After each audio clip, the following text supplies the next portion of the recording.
bakit ganito. Wala man lang sumalubong sa aking pagdating.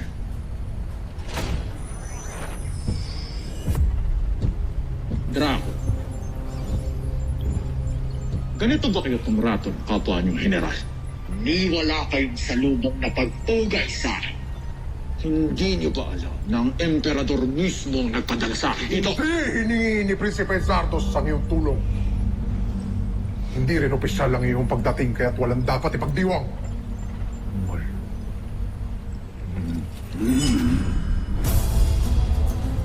Tumagat ka sa akin, Daraan. Kapumunta!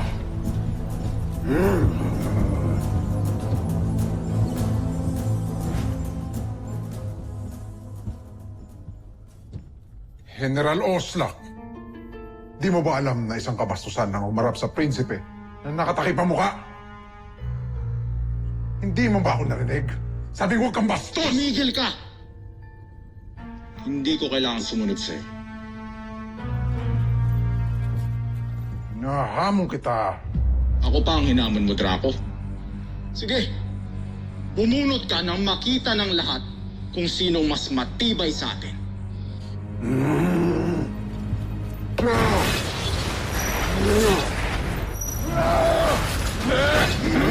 Protektahan ng prinsipe!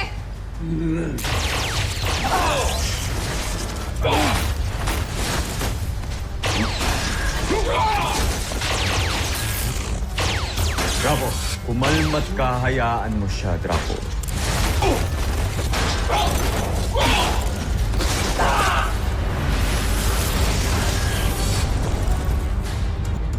Tama na, Draco!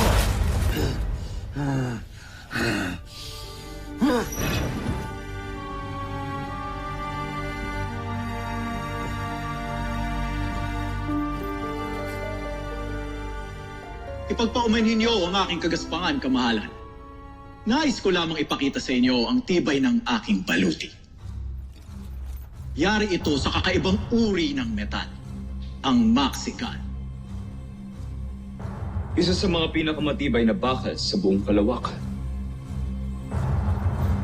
Kung makakagawa tayo ng mga beast fighter gamit ang ganitong klaseng material, kahit ang laser sword ni Voltes 5 ay hindi kakayaning masakin ito. Napakadaling sabihin. Kamahalan, handa akong patunayan sa inyo ang tibay ng aking baluti. Joffre, kung mamarapati ninyo, hayaan natin siyang sumailalim sa ilang pagsubok upang malaman kung totoo ang sinasabi niya. Tama ka, General Zan. Kung gayon, ihanda mo ang iyong sarili at ang iyong baluti, General Ostak.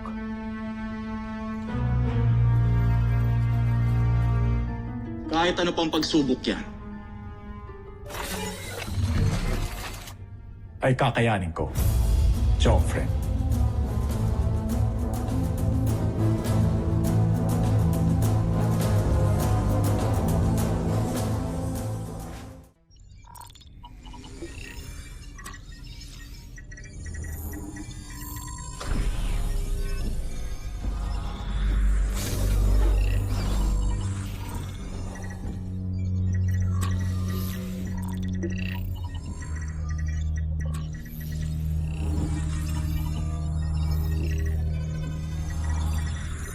Tama ba yung ginagawa mo?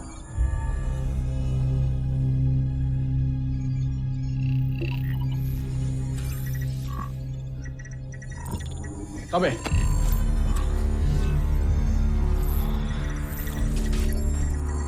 Sandali, anong ginagawa mo? Itigil mo yan! Itigil mo yan ngayon din!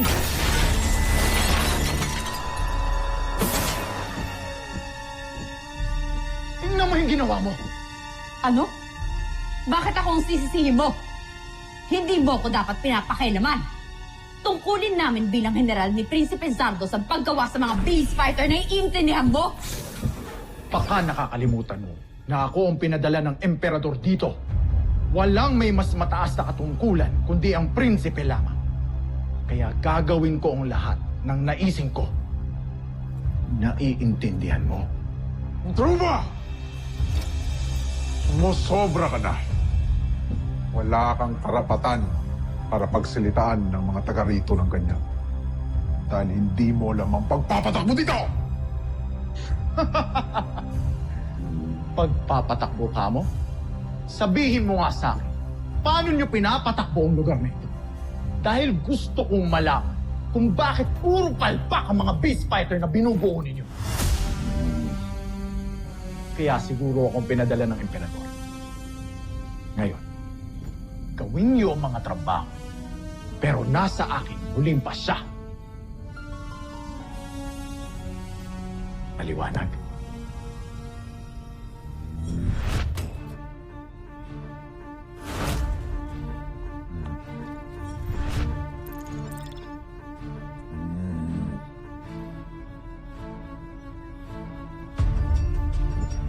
Sabi, Hindi lang dahil kay John. Tuturukin ko yung Oslak na yan.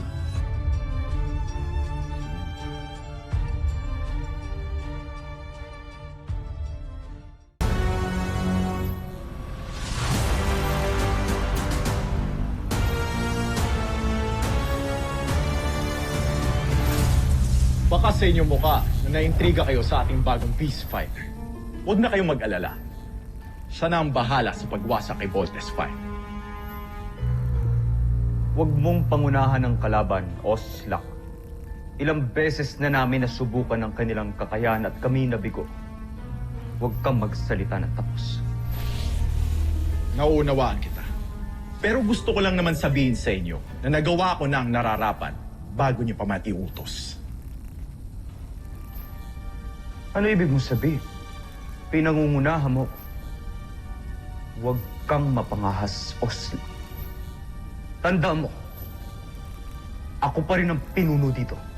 At ika'y hamak na alagad ko lang.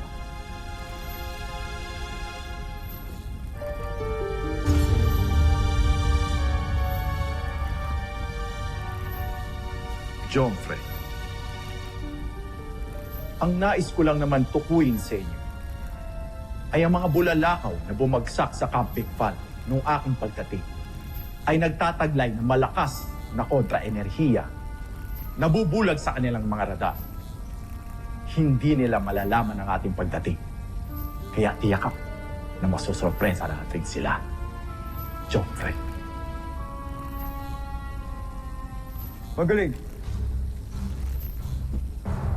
Mukhang tama ka, General Oslak. Ikaw nga yata ang general na makakatulong sa akin.